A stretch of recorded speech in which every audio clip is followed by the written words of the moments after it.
that on his behalf. When we talk, let's get on to it.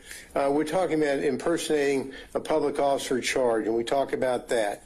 When we talked about that, we talked about whether or not the charge of public officer, right? Impersonating a public officer charge, count 8. We say that's subject to dismissal.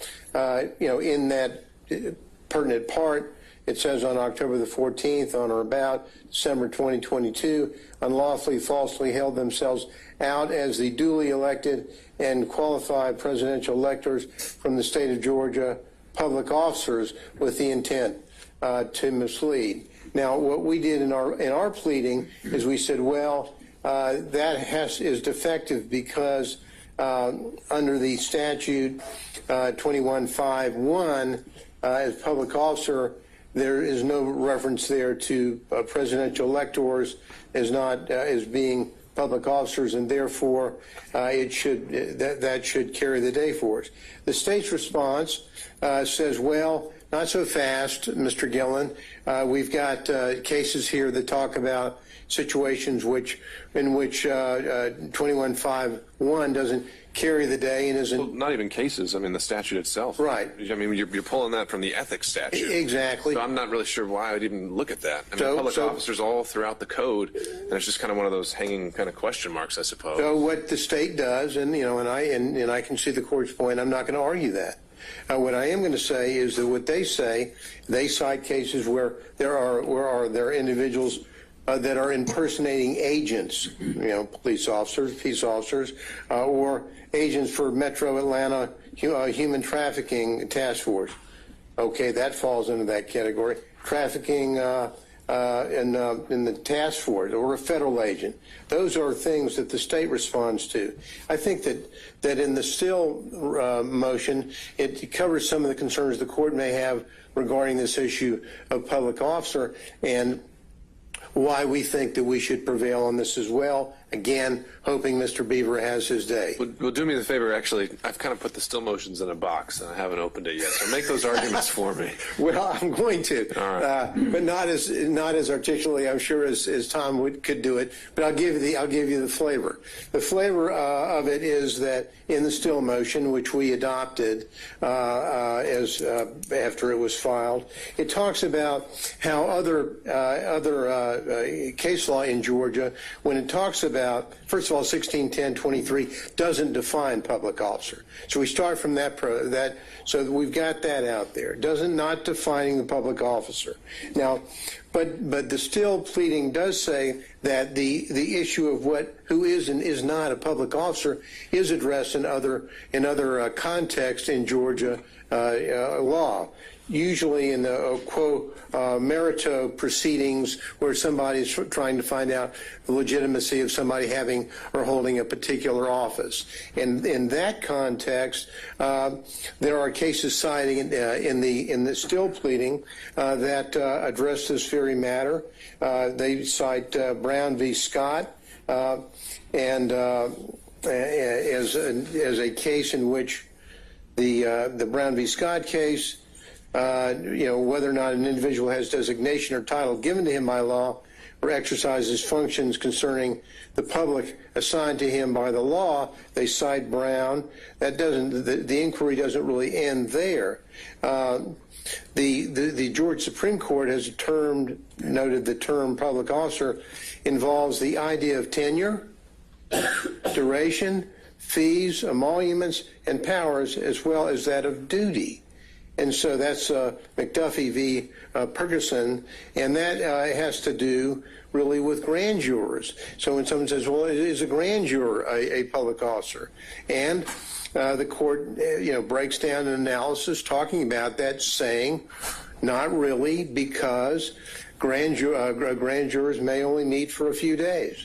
They're not essentially they're not there for some sort of duration or tenure.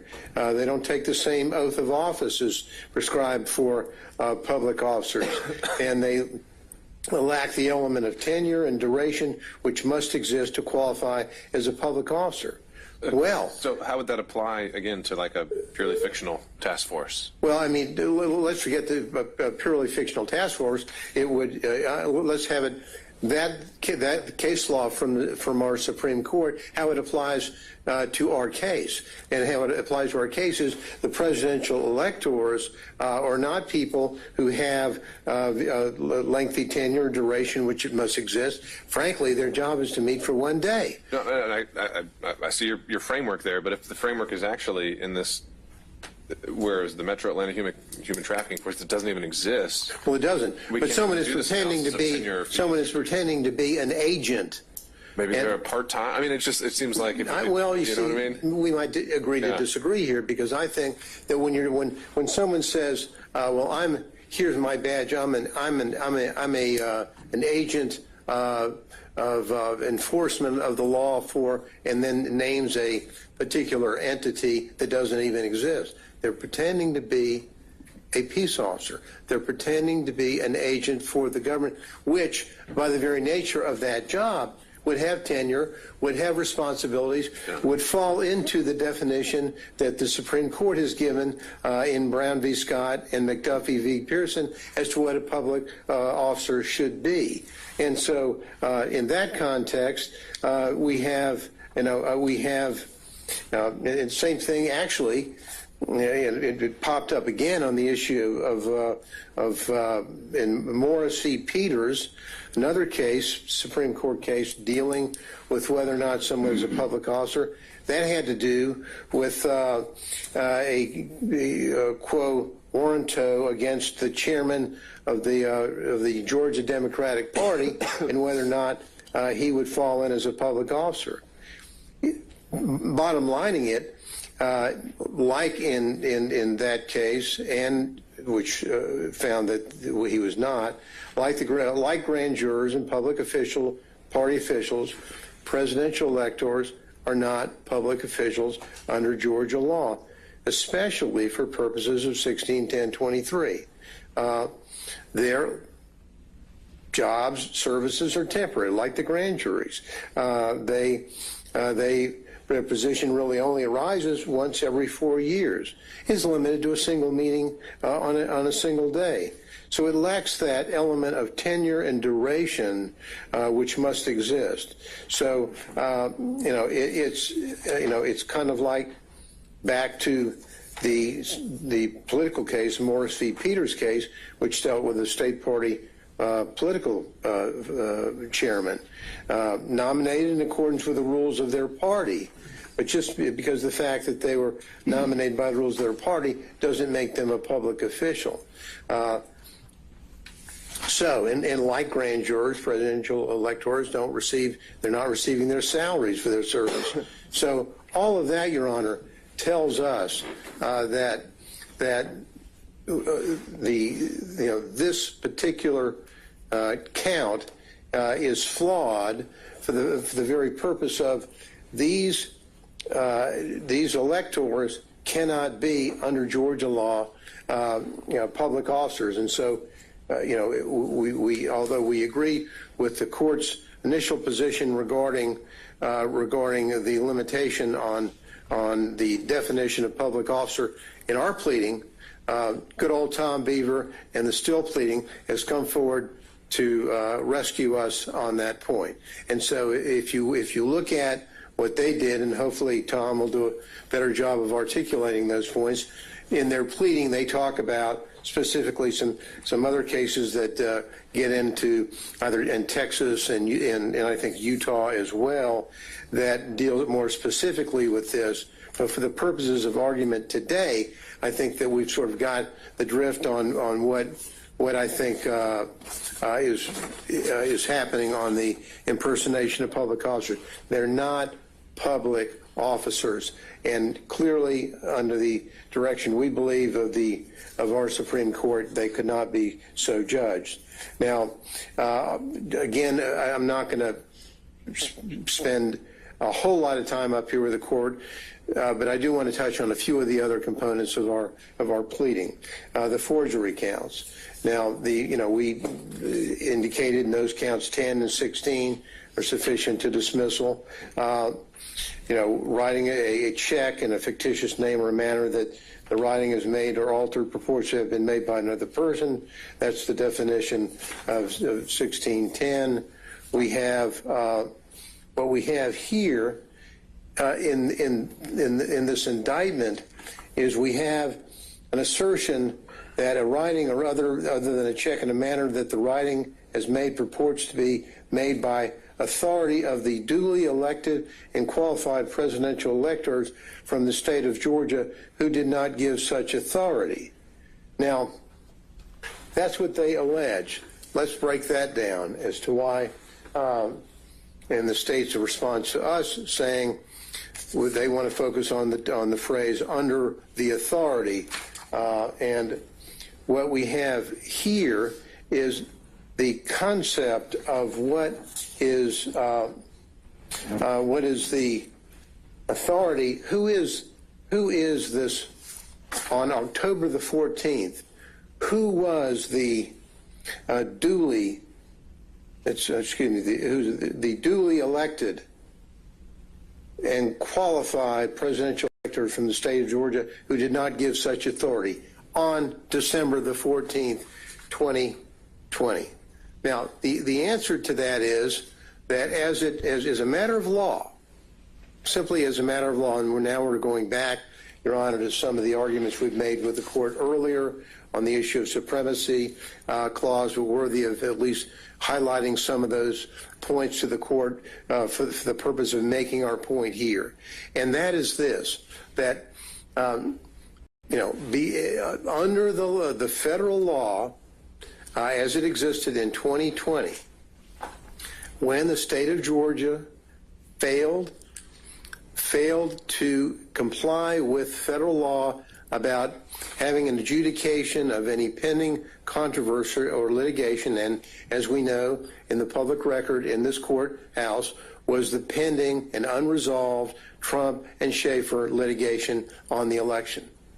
Now, because that lawsuit was not adjudicated pursuant to federal law, then the state of Georgia lost its ability after Safe Harbor Day, lost its ability to then name who the electors should be. And as we discussed earlier, and I'll shorten the argument, but for the purpose of the record, I'll just make the following points. Once that happens, and it's very, very clear from federal law and from the language from Bush v. Gore, the state, any Dissenting opinion in Bush v. Gore. Yeah, true. But as it points there, it's like it's not. They see it as not even a serious issue, because the clear reading of the statute would say if you don't get it done by Safe Harbor Day, then you have lost out. And once that happens, the power then shifts back to the Congress. So as of, by law, we think, not a factual issue, by law, on December the 14th, 2020, there were no duly elected and qualified presidential electors from the state of Georgia because of that failure. And so, understand your point, and I don't want to get too deep into it, but since we're in Demurrer world here, wouldn't your allegation of whether a lawsuit was filed, whether it was pending, none of that's in the indictment? Doesn't that transform this into a speaking demurrer? Well, we don't think so, and the reason why we don't is the last time I think we quoted the court that the court could take a notice of the pleadings within the court system, and I believe that what we articulated there, and I don't think we had an objection from the state, could be wrong, but my recollection is we didn't. That we then worked from the framework of yes, in this courthouse. There was a filing, a pleading that we're not going, this isn't a speaking demurrer, it's a part of the court record. Part of the court record says there was a lawsuit that was not adjudicated by Safe Harbor Day. So we don't have to go outside the indictment. It's not a speaking demurrer. And because of that, by applying the law, these forgery counts, 10 and 16, in our view, must go. Now, the other counts that I would like to, or the other matter I'd like to discuss is the false statement component. And on the false statement counts is that 14? Of 12, 18, and 40 dealing with false statement. Now here, the issue here dealing with the false statement, for example, is when they're asserting that there was a document that was sent within the jurisdiction of the Office of the Georgia Secretary of State and the Office of the Governor of Georgia, departments and agencies of the government. Now, we've got two arguments to that. Number one, and again, back to Haley. Haley talks about this issue, and when Haley talks about it, the key thing is whether or not there was agency with the key phrase, with authority to act on it. Now, there are two flaws, the fatal flaws the state has as it relates to this issue concerning Haley v. State and on the issue concerning the safe harbor. One, as we mentioned, at that time, there was nothing for the state of Georgia to act upon. They merely received the information. It was merely a sort of a ministerial act, if you would. But even more fatal to their argument is the second argument that I made a moment ago, which I won't repeat other than referencing it, the failure to act by safe harbor date renders any activity on behalf of the state of Georgia, be it the governor or the Secretary of State, renders that gone. Because now it's all gone back up to Washington, to Congress to deal with that. And the government and the state can't now say, or at any time say, well, we're saying that the Democratic nominees or the Democratic representatives for the electors, they ultimately became the duly elected. You don't do that. You don't parachute back into what happened on December the 14th. The world as we know it on December the 14th, there were neither Democrat or Republicans that were duly elected under federal law. And so, given that, we believe that the false statement counts should go. Thank you, Your Honor. All right. Okay, any thoughts from the state in reaction? Mr. Wooten, this one's yours. Yes, Judge. Why don't we pick it up on that last point, because I know we've dived into some of this, not so much the safe harbor aspect of it in that argument, but the idea that the governor's office and the Secretary of State's office just didn't have jurisdiction. I know you've said that that's an issue of fact that needs to be proven, but isn't that also something that could be shown by as a matter of law potentially? And I know you don't agree it is, and so you can cover all that. Sure. I don't agree that it's a matter of law. It is an issue of fact. And we've briefed this extensively and argued this before. We believe that even if it's not an issue of fact, even if the court were to consider it as a matter of law, we've given ample reasons why under statute all of these entities have jurisdiction over many of the crimes that are alleged in the indictment, many of the topics all of the topics where we've alleged that some of these defendants have made false statements regarding. So I do maintain that I believe that it's an issue of fact for the jury to decide that we have to put up that evidence. We have to ask the GBI officers, what is your duty? What is your authority? What can you investigate? We have to ask the Secretary of State individuals while they're on the stand, what are your duties? What is your job? What do you do?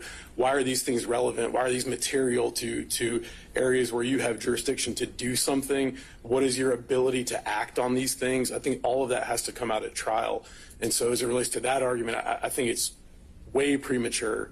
And anything that again, I always go back to the standard for what is a demurrer, right? Right. But what I'm saying, just if there was a statute that explicitly, said that they didn't have jurisdiction, remind me, what is it that you're saying, just as a matter of law as a parent, that provides the governor authority over this after the safe harbor date? Judge, I don't have the indictment in front of me, so I'd need to know specifically what statement we're talking. I think this is in regard to the certificates or the paperwork where, if an elector doesn't show up on election day or on December 14th, that the governor has to ratify a replacement of that person. I think there were some documents that were delivered by Mr. Schaefer and his co-conspirators to the governor's office, trying to get the governor to do that. That's provided by statute, that the governor is the one that has to ratify a replacement. So statutorily, he absolutely has the authority to act on that matter. Okay. All right. So, from the top, I think there was a lot of time spent on definition of public officer and some of the allegations raised in Mr. Still's briefing, which I think his motion deadline should be coming up soon. So if he's requesting argument, we'd have him in. Sure. But if you want to make any initial reactions, well prepared, Judge. All right. First, I want to I've made this statement in the past as it relates to Mr. Schaefer, and I'll make it again, which is we have to address an elephant in the room. The elephant in the room is that Mr. Schaefer is in the 11th Circuit right now, demanding to be recognized as a federal officer. So what are we? I mean, are we saying that this position of elector is an officer or isn't? I think they need to make up their mind there. But as it relates to, I've actually got quite a bit of ground to cover, and I'll kind of take it as it was raised by Mr. Gillen. I want to start with, and again, as we pointed out in our response, we don't believe that the definition section in 21.5.3 I think he applies. has conceded that. So, but Judge, if it did apply, I think it actually supports us, because if you look at paragraph B, this is 21.5.3.22B. It says public officer means every other elected state official not listed in subparagraph A. So it's a comprehensive definition of any elected state official. So we believe that would absolutely cover it to the extent that it's persuasive, that it shows that presidential electors are public officers. That definition says any elected state official. So they are elected state officials. I want to hit briefly on the cases that were raised by Mr. Gillen as it relates to what Mr. Still put in his pleadings, prepared to address those. First, there was an intimation that 1610.23 only applies to police officers or peace officers. We know that that's not true because of a case called Kennedy versus Carlton.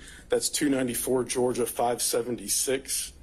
2014 Georgia Supreme Court case where a conviction was upheld for someone impersonating a DFAX employee, clearly not a police officer, a peace officer of any kind. So we can dispense with that argument.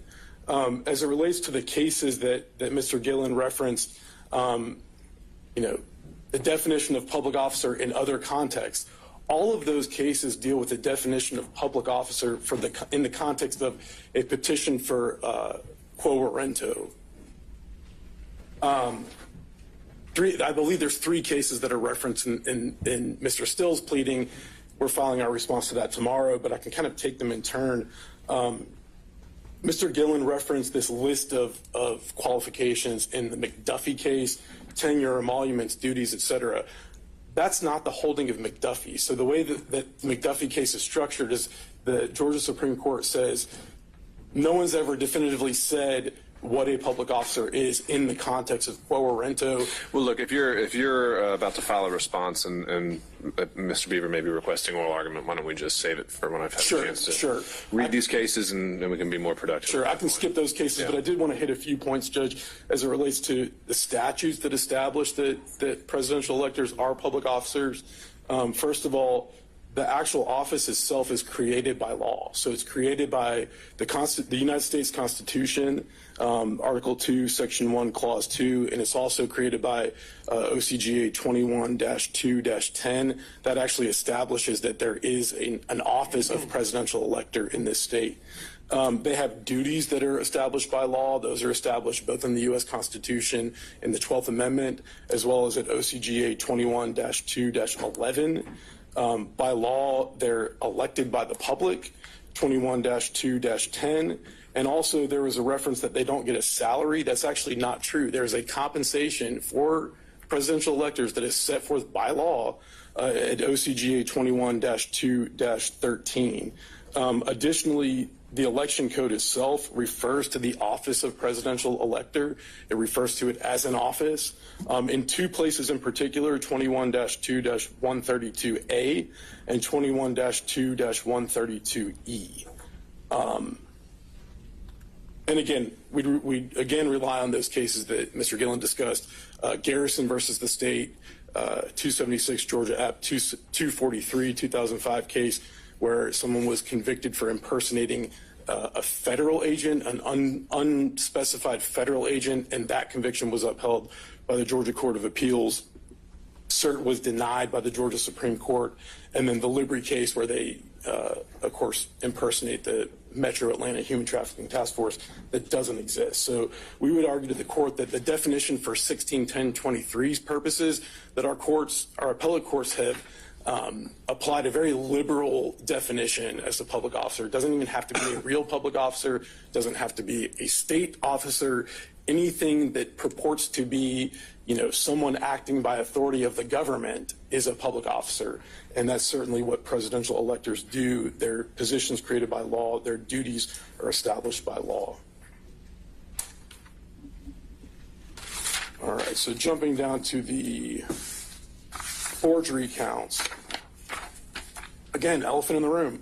1691, there's at least 5 ways that you can violate the forgery statute. The cases that Mr. Schaefer relies on, Jackson versus the state, that's someone who is charged with forgery based on purporting a document purporting to have been made by another person. We did not charge under that provision of 1691. We charged under the final provision, which is by authority of one who did not give such authority. Mr. Gillen says that we didn't object to looking at these, things in the record in other cases. Let me be clear for the record, we do object. That's the definition of going outside of the indictment. So we agree with the court that considering those things outside of the indictment absolutely transforms that into a speaking demurrer is void. It can't be granted. If you look at the counts, the forgery counts, they track exactly the forgery statute. Case law tells us that that's what's sufficient for a general demurrer. I don't know that there's anything else to say about those counts. As it relates to the false statements, again, addressed that at the very beginning, but I would point out that in Haley, where both the conviction was upheld and the indictment itself was approved of, the indictment said this on the false statements counts. It said that the defendant did knowingly and willfully make a false and fictitious statement and representation in a matter within the jurisdiction of the GBI, a governmental agency, by calling himself the Catch Me Killer and stating that he killed 16 people. It doesn't allege any of the things that Mr. Schaefer says in his pleadings that have to be alleged. They don't have to be alleged. Like they've done in other motions, defendant here is trying to add elements to this offense that just don't exist, trying to add pleading requirements that don't exist. And Haley tells us the case itself directly quotes the indictment. That indictment alleges far less than what we allege in our indictment, and they said that the Georgia Supreme Court said that case is just fine. I don't think that Mr. Gillen addressed the filing false documents motion. I believe in the pleadings they state that those counts are flawed because they fail to allege that the filing of the false documents didn't succeed. Again, that's not a requirement in an attempt charge. And they also say that the counts don't say who actually attempted to place documents in a mailbox. The way that we've charged the count, we've charged all of those defendants individually and as persons concerned in the commission of a crime. And so it'll be for the jury to determine if all the defendants are liable for what one of their co-conspirators did. With that, I'll take any questions that the court might have. Thank you, Mr. Wood. Thank you. Okay, so Mr. Gillen, your last motion we had for today. I have Oh, sure. 60 seconds. Sure, have at it. Brief.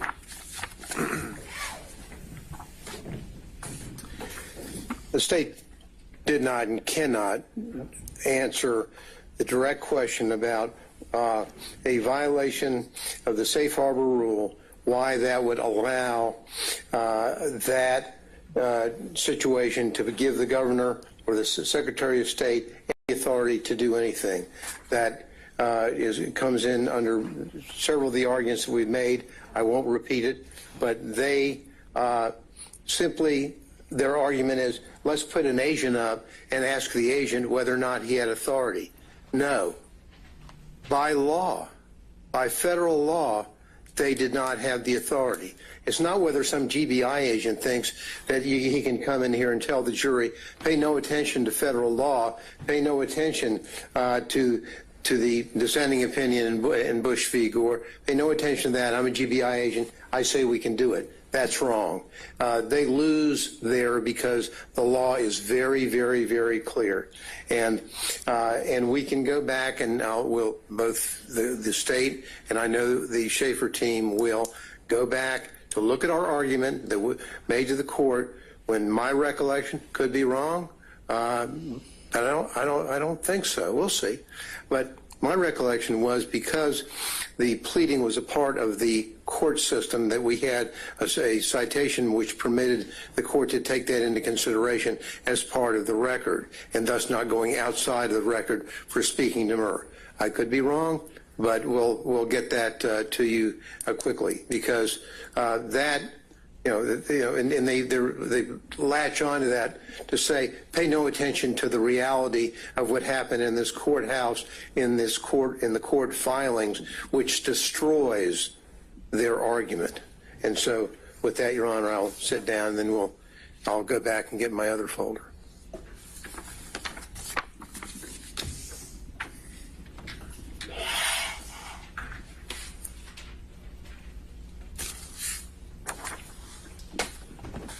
So, on your last motion here, kind of as we were with the First Amendment issue, I think we need to figure out where we are procedurally. Federally, it sounds like, this would be a pretty common motion. It'd be a surplusage motion. Georgia, it's not quite as clear for us. So, excuse me. Let's start with just the authority to kind of take a scalpel to an indictment and cut out things we don't like. Well, I mean, Your Honor, we talk about there's two components to this motion. One, there's the strike surplusage, and then there's a dismissal that we asked for, which is kind of also a component of the other. Now, we cite the State v. Corin on the issue of being able to the allegation, the indictment is not wholly unnecessary to constitute an offense is mere surplusage. We think. Right. But when we read the surplusage opinions, we're talking about, a miscited code section or a wrong date or something like that. So I don't know. I don't think that's what you're characterizing. No. I guess this is where I'm. It's more just a legal conclusion, right? Let me. A legal conclusion, number one. But it's even more than that. It's this. When they continually, in their pleadings, in the indictment, in their pleadings, in their extrajudicial comments that they make, they have bombarded the defendants, the electors in this case, with the concept of and the phrase of fake electors. Now that is not. That is a description, a conclusion, and a pejorative description. So it's a legal conclusion you very much disagree with. It's the core of your defense. I think it's not only a legal conclusion, but it's also something that should be stricken because it is just a pejorative statement. I'm not saying. I'm saying. I can call you something really nasty in an indictment, and it doesn't necessarily have to be a legal conclusion about your violation of a particular law. And so that's what we have here. And we have this permeating this case. Well, I'm just trying to, again, based on what we've seen and is allowable in Georgia, let's just make it simpler. If in a murder indictment someone's alleged to have acted with malice aforethought, that's a legal conclusion. Well, that's right. And it's someone that the defendant may really have an issue with.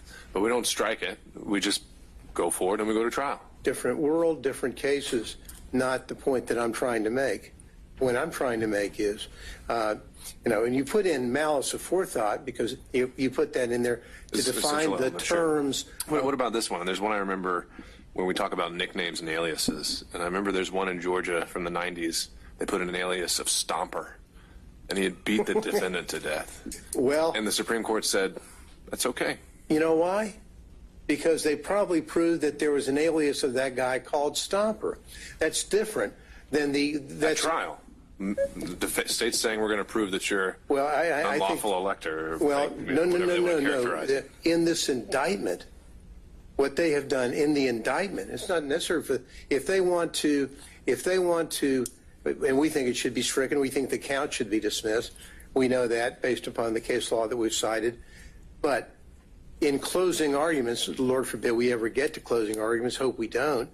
But if we did, and they stood up and they said, well, we think that they were that we think the evidence shows that they were fake electors. That's one thing. That's argument. That's advocacy. There's no place for it in the indictment, and there's no place for it in what they have done, not only in the indictment, but in their pleadings and statements they've made outside to the media. What they have tried to do is they want to have ingrained in the minds of the community and of jurors a concept that if you were not a Democratic elector on December the 14th, casting your vote at some other part of the state capitol, then you are a fake elector, and that is a pejorative term, not necessary for the charges, and should be stricken. That's the point that we're trying to make. And as it relates to our other arguments concerning the dismissal of those counts, I don't think I need to go back over. Most of my argument, or our argument on that, really deals with the Electoral Count Act, so I don't think I need to revisit that in case the court We'll get there. really wants to hear that again. I don't think you do. But absent that, Your Honor, we think, number one, that the count should be dismissed for the reasons articulated earlier and in our pleading, and number two, that even if the counts are dismissed, in addition to that, references throughout the indictment to fake electors should be stricken as well. Thank you, Your Honor. All right. Thank you, Mr. Gillen.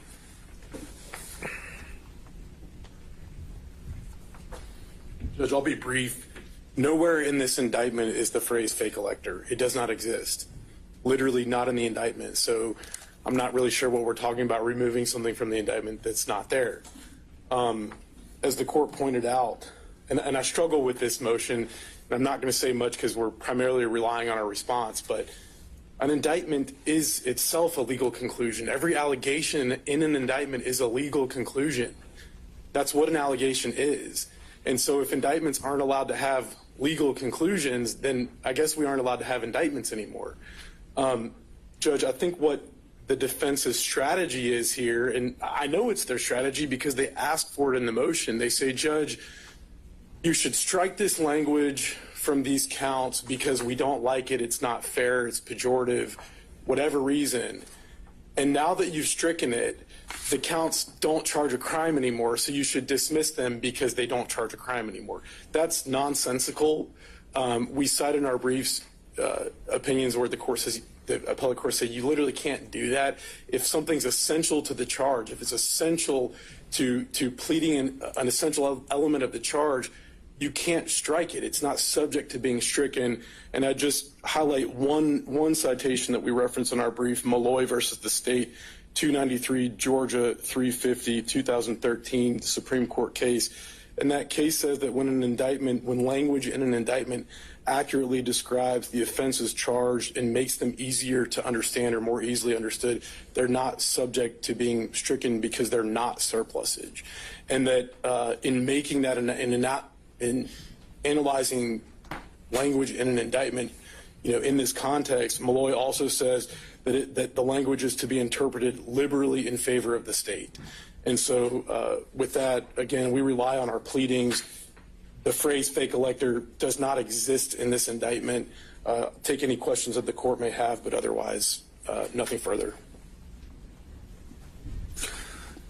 Maybe one. I've seen a line of cases talking about whether defects, can be stricken, and a lot of that depended on whether they're material or non-material. Is it safe to say that these phrases, the ones that are highlighted here, lawful elector votes, false electoral college votes, and duly elected and qualified presidential electors, would you say those are material phrases for each of the charges they appear in? So I think that's a great question, and I think there's kind of a superficial answer and then maybe a more in-depth answer. My superficial answer is yes, they're material in the sense that they make the charges more easily understood. They're accurate to describe the charges. I am familiar with that line of cases, and it's a little bit unclear in the cases whether material means that or whether material means that, if you strike something from the indictment that the count falls apart. So I'm not clear. What I know is in this context, I don't think it matters because what's being challenged, I think that it's approved of by our appellate decision. If you've happened to go down that road, though, and we take the position that material means it can still survive General Demurrer, any thoughts there? Judge, again, turning back to Malloy, the holding in Malloy is that as long as the language in an indictment, even if it's not essential to an essential element, as long as it's accurate, it describes the offense's charge, and it makes it more easy to understand, it's simply not surplusage. If it's not surplusage, it's not subject to being stricken. But do we think these phrases are material and meaning they're necessary to survive a General Demurrer? I don't have them in front of me. So. I don't either, okay. And so I hesitate to give an answer without the indictment in front of me. That's fine. Again, as long as the charges track the statute, they survive a General Demurrer. So anything that's not statutory language, I guess, wouldn't fall into that category. But then we get into special Demurrer territory, and that's a whole different situation. All right. Fair enough. Thank you, Judge. Okay. Thank you all. Anything else we should, or matters of housekeeping, anything else we need to take up before we break? Anything from the state? Nothing from the state, Your Honor. All right. Thank you, Ms. Young. Anything from either counsel? Okay. Then we'll be adjourned. Thank you. Thank you, Judge.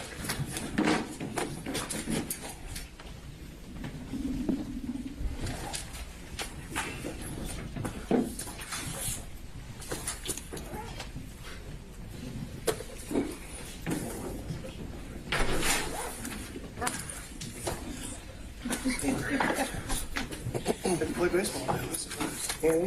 They play baseball with their team. That's kind of everybody is. I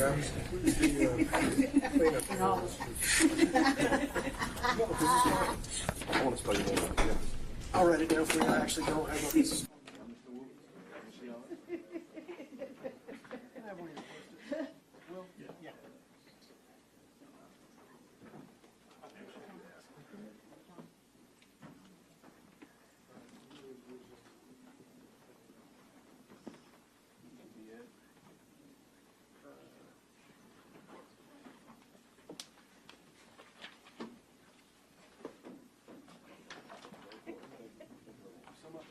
this point on can we make an as-applied First Amendment analysis of this? So it's true in federal courts. It's kind of all over the place. Some courts explicitly stay away from it, and other courts go into it. We know that in this defendant's case in D.C., actually Judge Chutkan explicitly went forward and made an analysis based on the allegations in the indictment there. But not every court does, and some federal courts stay away from it for a very specific reason, which is that there are still factual allegations which have to be settled by a fact finder for a jury.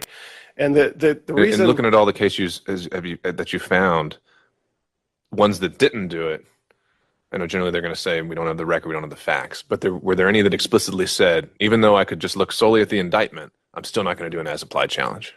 Well, I think that's how we get to a case here in Georgia, and it's a case Your Honor cited back in October when you explicitly ruled. We're not going to get into this. That was the 11th Circuit case, though, wasn't it? You're talking about? I'm talking about the major case, which is a Georgia case.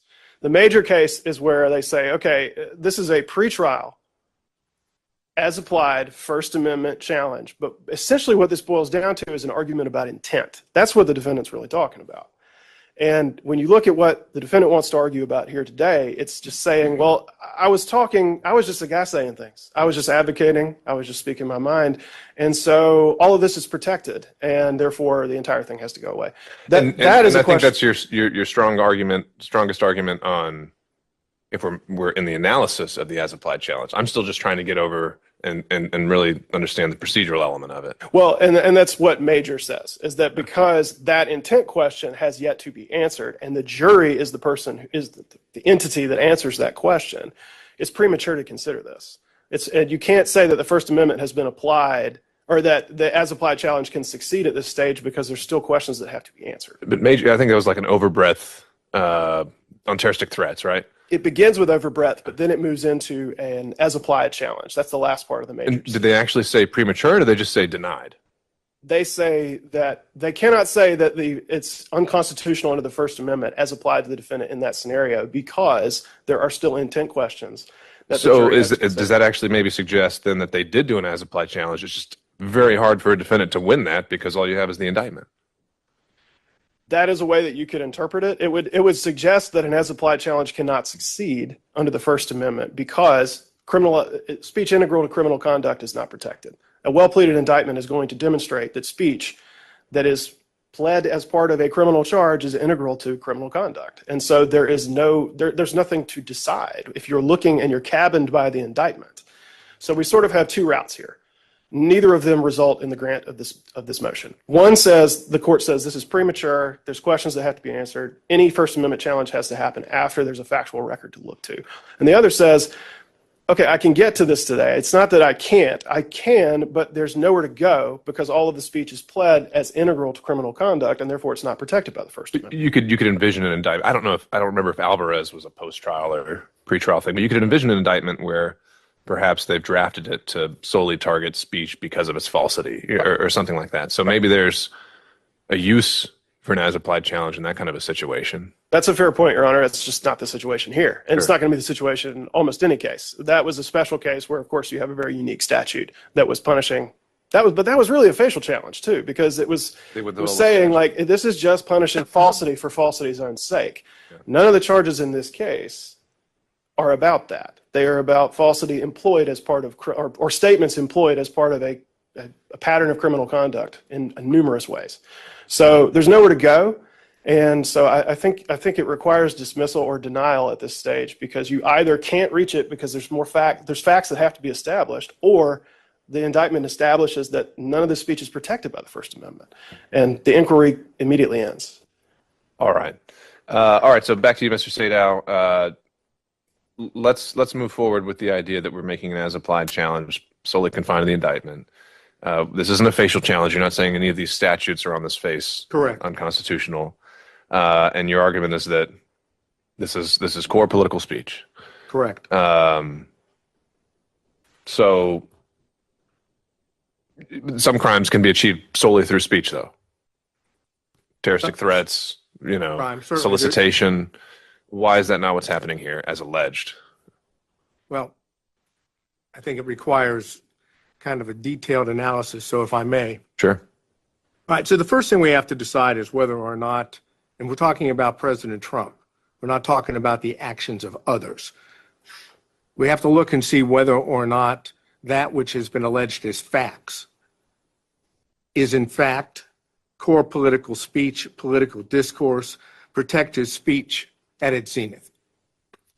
I don't think there's any question that statements, comments, speech, expressive conduct that deals with campaigning or elections has always been found to be at the zenith of protected speech. What do we have here? We have election speech. So one must determine immediately whether that constitutes core political speech, and I suggest that it does. Now, does that make a difference ultimately? Yes, because the more core speech, the more it is protected, the less the government should be involved in restricting it. I don't think there's any real doubt about that. So then the question becomes, is the mere fact that the state here represents that it is false or fraudulent under the statutes. Is that enough? Now, one I just heard, I think the state's position would be yes. All we have to do is say it's false, it's integral to criminal conduct, it's fraud, and therefore it can't be unconstitutional as applied. I don't believe that that's what the law says. I think what the law really looks at is it's not so, particularly, and I don't need to go back through in detail everything that Alvarez said, but I think Alvarez is important because even when you talk in terms of, and I'll start with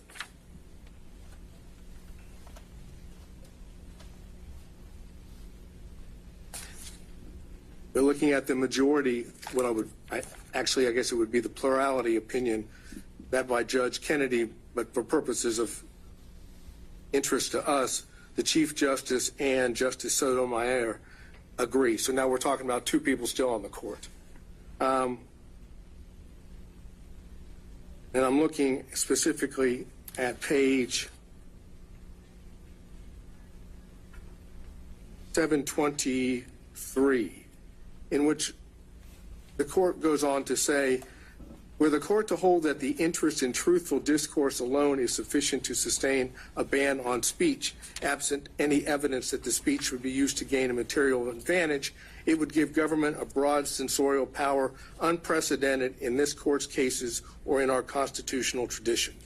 So that's the beginning part of plurality, saying the way to attack false speech or false political speech or core speech is with truth, which is precisely what was going on. We're talking about this time period without getting outside the indictment.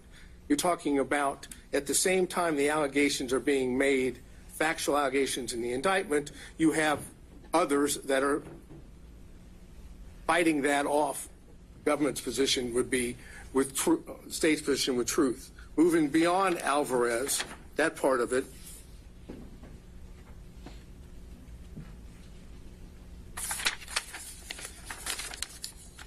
you have Justice Kagan with Justice Breyer.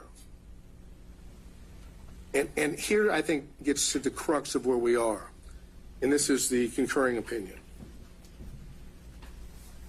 It goes through a litany of false statement cases in which the government's position in Alvarez is being false in and of itself is enough. That is, once you determine it's false, we're done. But that's not what the concurrent says, and that's not what the dissent says. The concurrent says, basically, that these judicial statements cannot be read to mean no protection at all. False factual statements can serve useful human objectives, for example, in social contexts where they may prevent embarrassment, in public contexts where they may stop or panic in the face of danger, and even in technical, philosophical, and scientific contexts where, as Socrates' method suggests, examination of a false statement, even if made deliberately to mislead, can promote a form of thought that ultimately helps realize the truth. And then it goes on and says, even a false statement may be deemed to make a valuable contribution to public debate since it brings about the clear perception and the livelier impression of truth produced by its collision with error. So this is the proposition that it's not the falsity alone that controls. It's the context in which the speech is made. And if it is deemed false, and for purposes of the indictment, we have to assume that it is false because that's what the facts have been alleged. That doesn't mean it's the end of the analysis. Why do we not also have to assume, since it's an allegation, I think you say in your brief, that it's unlawful, willful, and knowingly false? Well, because at least our position, President Trump's position, is those are not words of fact. Those are words of legal connotation. And that while they have meaning, that would allow, for example, let's go to Alvarez in the Stolen Valor Act. Just because they alleged that it was unlawful didn't mean it wins.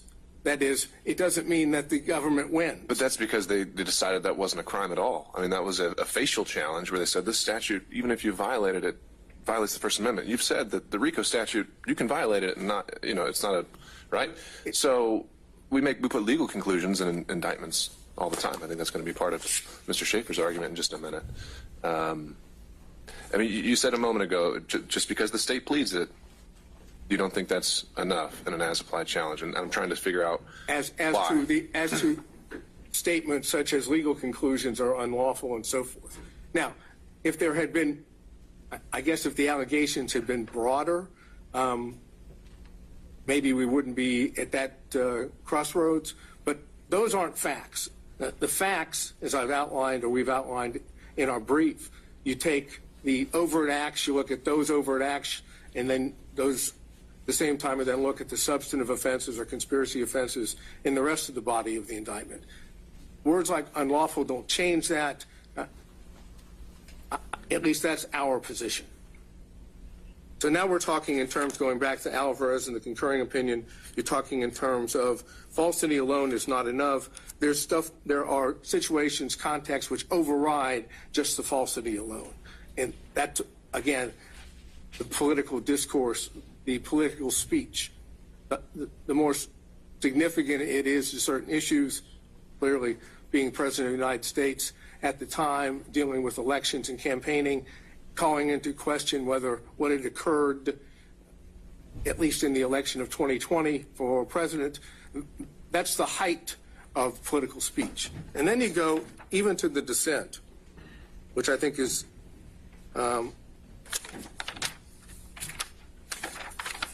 as important, because now you have Alito and Thomas, again, members of the current court. And I go to that.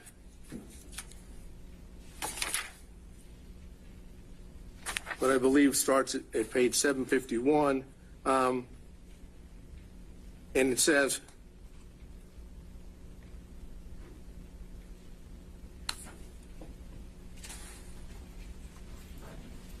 even where there is wide scholarly, and this is 752, even where there is a wide scholarly consensus concerning a particular matter, the truth is served by allowing that consensus to be challenged without fear of reprisal.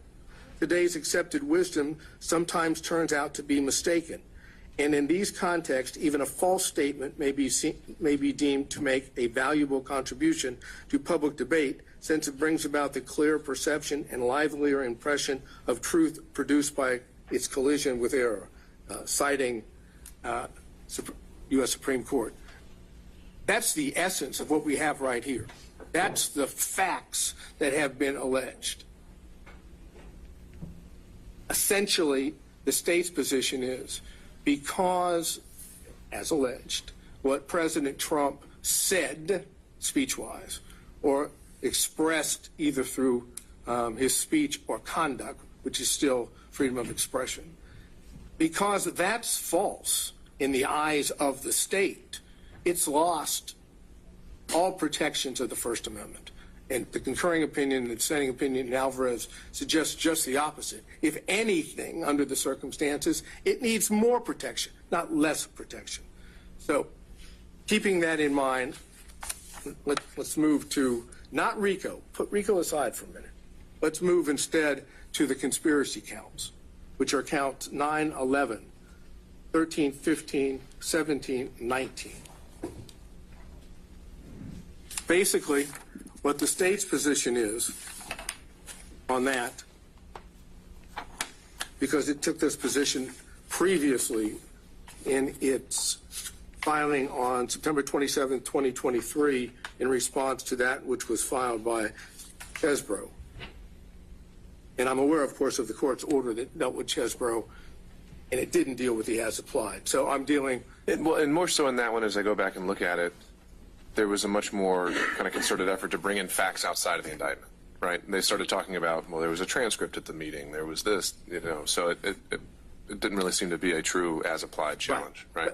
But as the court noted in its order, at that point it didn't determine that it was ripe for a pretrial challenge. So I'm taking what Chesbrough, what the state said, as it applies now, because it says in that brief that it was both as to facial and as applied challenges. Essentially what it says is, as to those counts, 9, 11, 13, 15, 17, 19. As to 9, 11, and 17, the mere fact that it alleges a fraud is enough. That is, that's what's on page 5 and page 6. Since each of those statutes prohibit conduct involving fraud, we don't go any further. And I'm suggesting that's wrong, that you must go further. You must look at the speech itself, the expressive conduct itself in connection with those specific statutes. That's what the as applied is. The fact that it's a fraudulent statute, now you want to look and see why, under the circumstances here, the language speech of the president falls within that.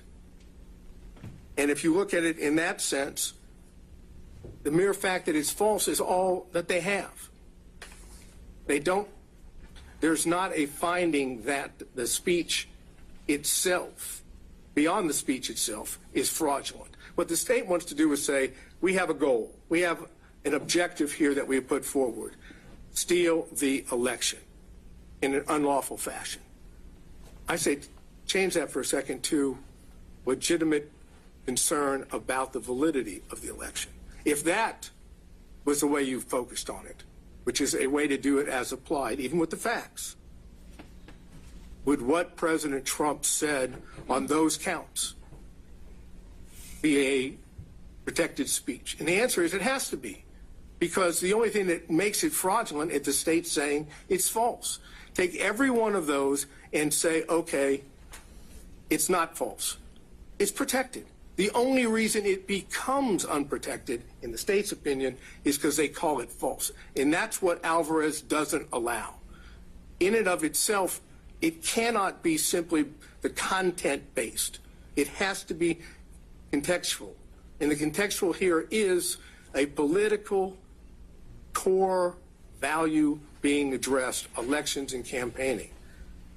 And that holds true for all of those that deal with the conspiracy. And then you deal with counts 29 and 39, which is the false statements charges. Now, it is clear that the Supreme Court would find that a statement made under 1001, 18 U.S.C. 1001, would constitute the appropriate, let's say, abridgment or non-protected conduct or speech. But Georgia's statute's a little different here, because we don't have a materiality element. It's the mere fact of falsity which violates, according to Georgia law, counts 29 and 39. You don't have to do anything else but make a false statement, even if it is political discourse, even if it is in the heightened context that I've suggested. If it's false, it's a violation of the law. And I'm saying, as applied to political speech, that can't be constitutional as applied. Remember, no materiality, simply the fact that he said it. So essentially, what the state's position on that would be, it didn't have to be sent to anyone of consequence in the state agency. It just had to be said. Indeed, if you look at, and the most probably best example is count 39, that's a letter written after the election in September of 2021 from President Trump to Secretary of State, in which it has, according to that, one statement, and that constitutes, according to the state, falsity, but it's clearly political speech, and it's clearly being related to the activities and the matters that of election and campaigning. Even after the fact, it's still related just to that. So looking at 29 and 39, I think you have a situation in which the falsity alone is all they have. As applied here to political speech, it is unconstitutional as applied under the First Amendment. And then finally, you have count 27. Quick question on that. Had you, I hadn't located one. Had you found anyone ever attempted a facial challenge on 161020? Yeah, in fact, I don't remember the name of the case, but it has been upheld, even though there was references to the fact that maybe materiality should be part of it. That's got to be the Yeah, It's the Haley case. That's right. That's- That's right. So, Okay. yes, facially, yes. But Haley, of course, didn't go to the extent of trying to determine as applied in a particular context. And it's, again, I don't to repeat what I just said, but here we're talking about the heightened value of core political speech. And then with 27, we're talking about the filing of a false document. Again, the only thing there that involves President Trump is an attestation on the complaint. Now, all it refers to in the indictment is complaint. But again, we're talking about the act, the falsity or the filing of false document is the falsity in the document itself. And I'm suggesting under the circumstances that in that alone wouldn't violate that statute as applied. So regardless of the facial challenges, the question becomes here, is the mere fact that the state says fraud or false statement enough to get by an as-applied challenge? And our suggestion is it is not. Now let's go to RICO. And I think RICO is more difficult, to be honest with you, because we're talking about a much broader statute. At the same time, when you look at the allegations against President Trump, all of the allegations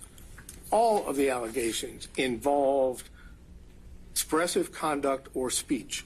We have false statements alleged in overt acts, and again, all of which are political core value, political discourse. You have false statements in overt acts 1, 5, 7, 8, 17, 93, 97, 108, 113, 133, 135, and 157. Purely, the only allegations there are falsity. There's no allegation beyond the fact that those statements are made. And I'm suggesting that, again, heightened political speech has to be looked at differently. When it comes to tweets, which is, at least the way the state sets it forth, is also political speech, and here certainly by the then President of the United States, you have tweets in 22, 26, 27, 32, 75, 100, 101, 106, 114, 128, 138, and 139. So the majority of the overt acts involve false statements or tweets which are clearly political speech. How best to deal with that under the circumstances? To prosecute those under a broad RICO charge, supposedly with contesting an election by, I guess, illegitimate speech or expressive conduct? Or is the way that we are set up as a country is that the First Amendment plays through this by others, by those that are complaining that it's false, proving it's false, bringing forth the truth? That's the essence of what Alvarez has said. That's the essence of what a case called Brown versus Hartledge, which is cited in Alvarez. It's 456 U.S. 45 at 61, a 1982 decision. All of those speak in terms of when you're dealing with that speech, that political speech, you're best to deal with it through the pushing forth a counter view of truth, not prosecuting the speech maker or the person that is articulating his political views. Here we've done just the opposite. We have decided that because those views were unpopular and in state's opinion false, we must prosecute them to stop them from happening again, which is, again, the essence of why it's unconstitutional as applied, because that's not what the law says. Finally, the rest of the overt acts, either telephone calls or meetings or requests, no false statements. They're just acts, expressive acts. And they're in there as well. Those are political acts.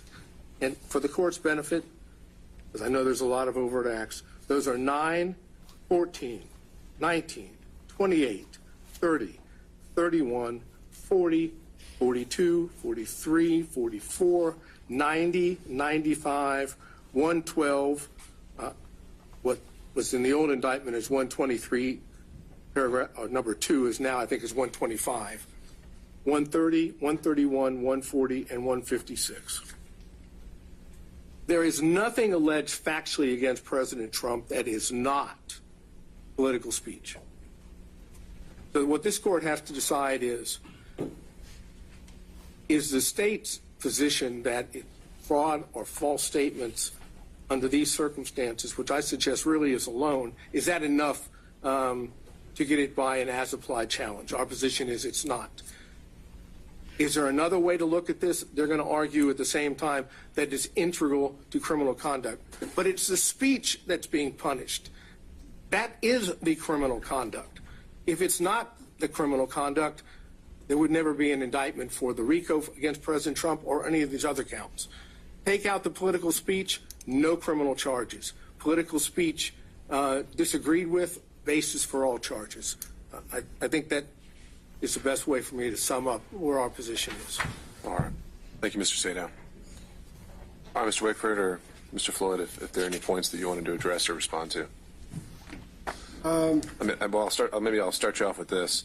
It certainly seems that the primary case driving Mr. Sadow's argument would be Alvarez, and because that's a fractured kind of plurality opinion, I'm wondering if you have any thoughts on just how much that can drive this. And I know the state back in December was also citing Alvarez as a primary case. I wonder if that's even the best one for your arguments. I think to address the first, elephant in this courtroom is that a Judge Chotkin in D.C. has evaluated all of these arguments under Supreme Court precedent already.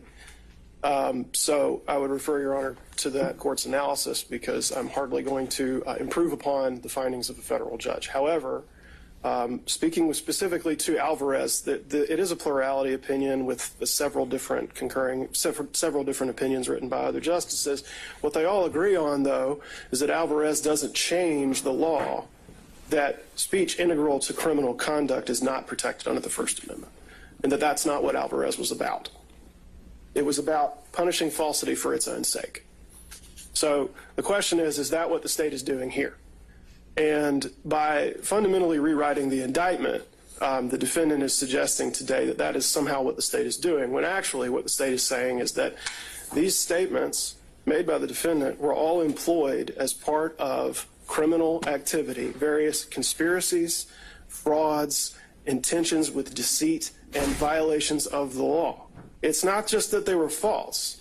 It's not that the defendant has been hauled into a courtroom because the prosecution doesn't like what he said. He is free to make statements and to file lawsuits and to make other legitimate protests. What he is not allowed to do is employ his speech and his expression and his statements as part of a criminal conspiracy to violate Georgia's RICO statute, to impersonate public officers, to file false documents, and to make false statements to the government. That's what he's alleged to do. He's not charged under 161020 because he told some lies. Although it is very interesting to hear counsel for Mr. Trump tell us about the usefulness of lies.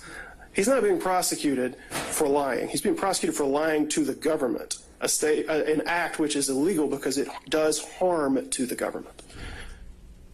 That's the reason that it's illegal. That's why it's different from the statute evaluated in Alvarez.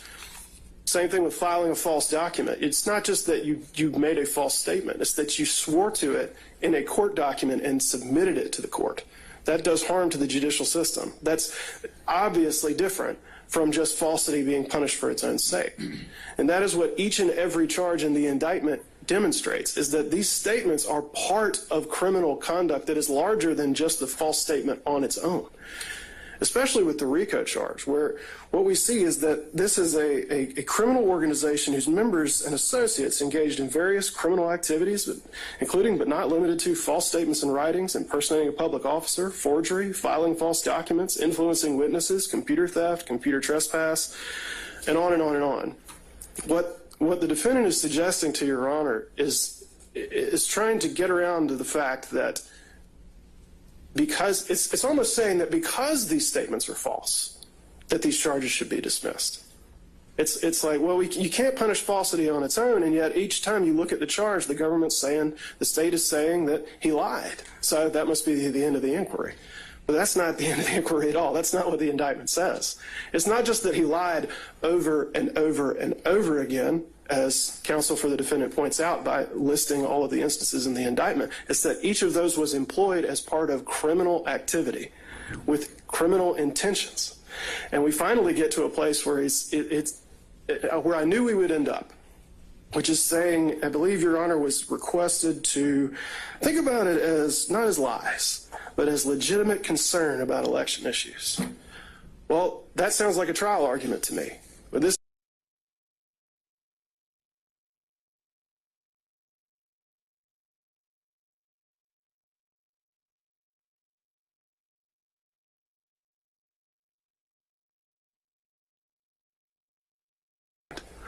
and that, of course, would probably be a pretty good argument to put before a jury, and I expect we will see it, but it's not a basis for dismissing the indictment. The whole question of intent is no doubt going to be brought up. It can only be determined by a jury.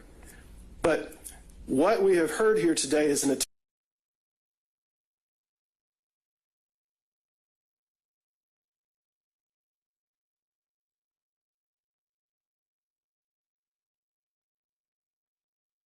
conspiracy trying to overturn election results for an election he did not win by violating the RICO statute, by making false statements to the government, by filing false documents, by impersonating officers, and doing a whole host of other activity which is harmful in addition to the falsity of the statements employed to make them happen. So I think there's been a suggestion that Your Honor can sort of reframe what you're looking at, but Alvarez does nothing to shift the basis that the court should stand upon when evaluating the indictment. And that is to say, is this speech being punished solely because it's false, solely because of its viewpoint, or is it speech that's being demonstrated as integral to a pattern of criminal activity? And finally, the fact that it speaks to political concerns or core political speech, and this is something that the court in D.C. Thoroughly addressed, does not change the fact that it can be employed as part of criminal conduct. The mere fact that you're talking about issues of public concern or core political speech, which may be completely fine and protected in most contexts, does not mean that you cannot be indicted if you use that kind of speech to pursue illegal activities. That's the whole nature of the question. So it's very circular, and I would direct Your Honor to page 6 to 7 of the post-hearing brief filed by Defendant Trump, which says, the speech integral to criminal conduct exception of the First Amendment does not apply here because all the charged conduct constitutes First Amendment protected speech. That is a very neat circle. The First Amendment protects us because all the speech is protected by the First Amendment. And in the end, no matter how much we hear about obviously the noble protections afforded by the First Amendment, all of this is an effort to get Your Honor not to look at the basic fact that this speech, this expression, all this activity is employed as part of a pattern of criminal conduct in a host of ways. And because Your Honor is bound by the indictment and has to look at the indictment and can't look beyond it, if we're going to get into this at this stage, then there's nowhere to go, as I said at the beginning, because this is all alleged as part of a pattern of criminal conduct and not protected by the First Amendment. Any argument to the otherwise is just to try to pretend like that's not true. All right. Thank you, Mr. Wakeland. Thank you, Your Honor. Your Honor, may I add one point briefly? Sure. Thank you. Wait a second, we're being doubled up on here? This is not a trial. I think you can handle it, Mr. Sadow.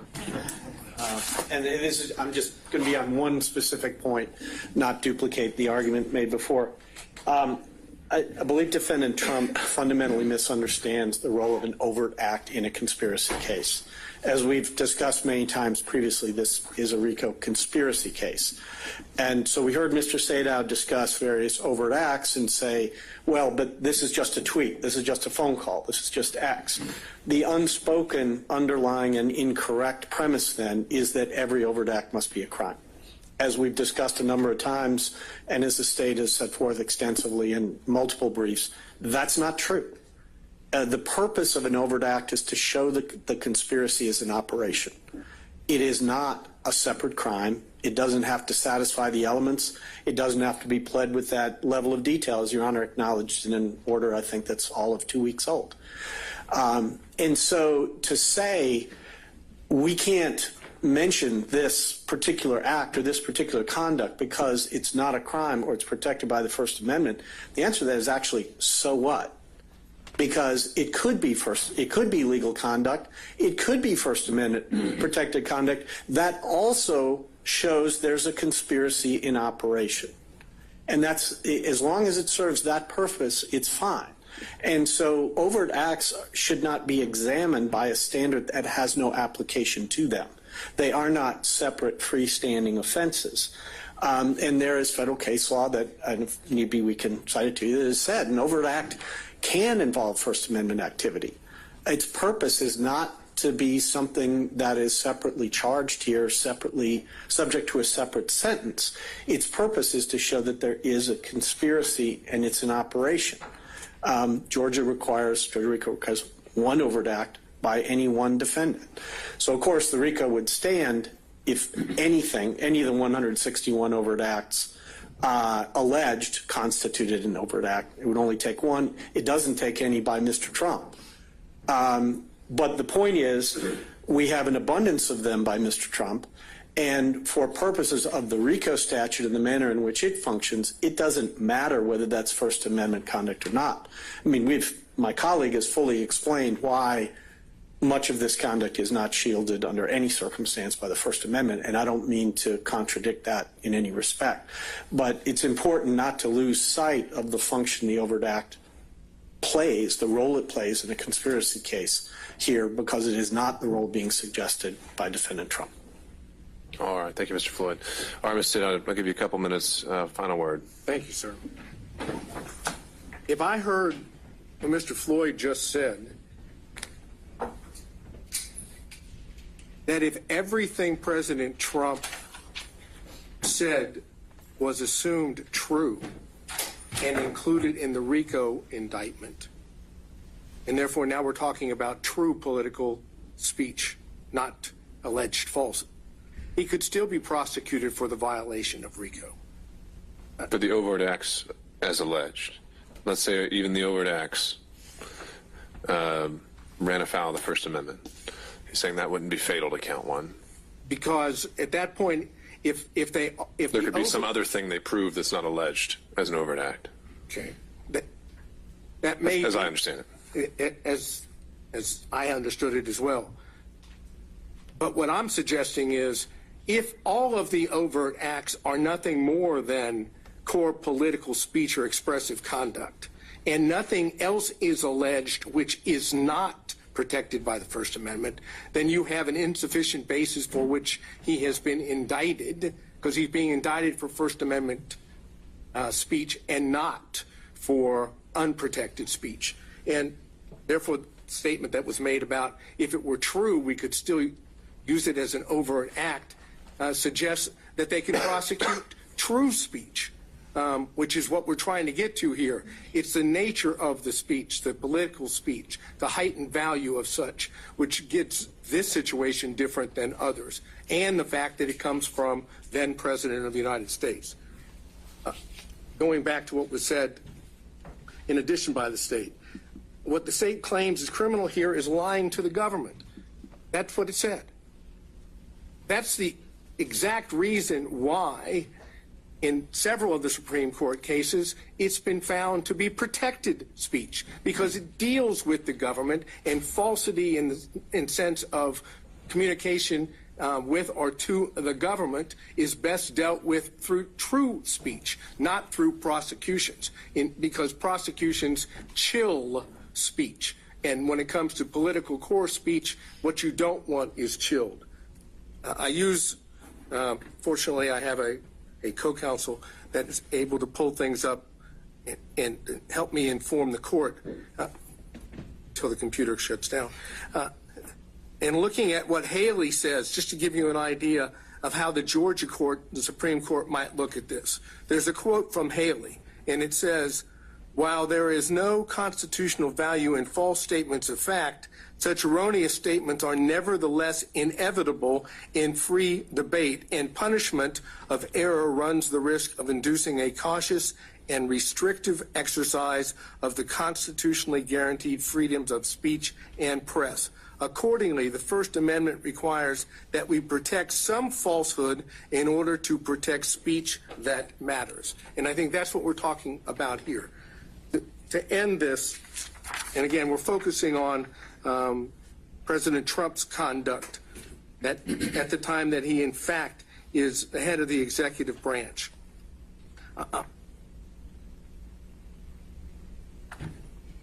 There is references to this in Brown v. Hartledge, and I cited that earlier. A well-publicized yet bogus complaint on election eve raises the concerns, that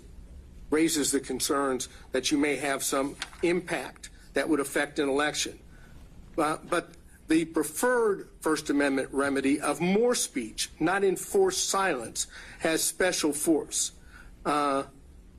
Underlying our dependence upon more speech is the presupposition the right conclusions are more likely to be gathered out of a multitude of tongues than through any kind of authoritative selection. To many, this is and always will be folly, but we have staked upon it all. And for speech concerning public affairs is more than self-expression. It is the essence of self-government, and that comes from Garrison v. Louisiana, which is cited also in Alvarez.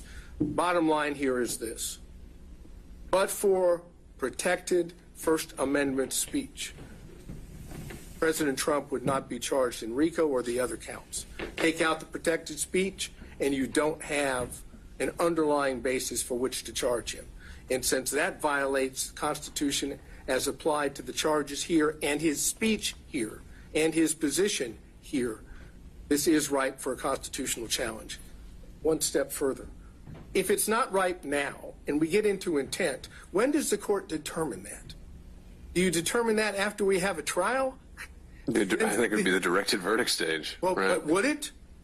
That's a sufficiency of evidence. With all inferences, yeah, in favor of the state. That's a whole question. I mean, do we go through the whole trial? God forbid there should be a conviction, and then we go back to trying to determine as applied? I'm suggesting the reason it's ripe now, and the reason why we don't even get to a trial, is because it's unconstitutional to force an accused, be it the President of the United States, former President, or anyone else, to stand trial on protected speech. And I think that's what Alvarez and the progeny previous to that and after say. All right. Thank you, Mr. Sadow. All right. Mr. Gillen, do you need a minute before we dive in, or can we get started? No, we're ready to go. Okay. So just teeing this one up.